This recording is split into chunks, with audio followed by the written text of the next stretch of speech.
CNN is the first international network taking you to the front lines of the fight for Aleppo. Frederik Pleitgen brings us this exclusive report.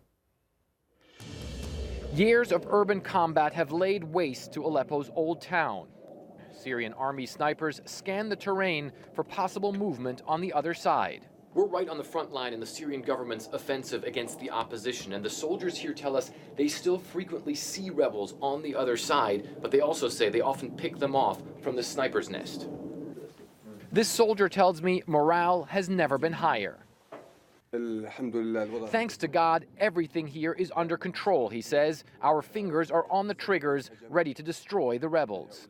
Bashar al-Assad's forces have made major gains in the Aleppo area in recent weeks, while the opposition rebels say they're simply being slaughtered. But for years, this battlefield was in a stalemate, the front line right around Aleppo's ancient citadel. As Syrian and Russian warplanes hover overhead, the commander knows who to thank for the newfound momentum. It's only a matter of months now till we win, he says. Thanks to the Russian support with their airstrikes flown from the Syrian airfield, we will defeat the rebels once and for all. Aleppo was Syria's largest and one of its most historic towns. Tourists from all over the world used to flock to the old town before it was engulfed by Syria's brutal civil war.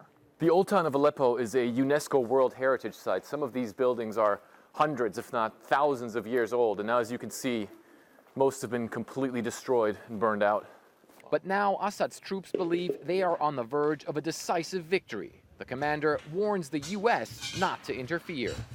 We are steadfast, he says. You cannot defeat the Syrian army because we are determined to win, and we're loyal to President Assad.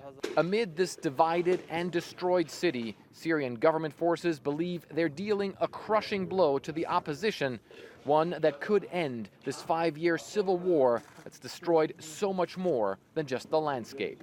Frederik Pleitgen, CNN, Aleppo.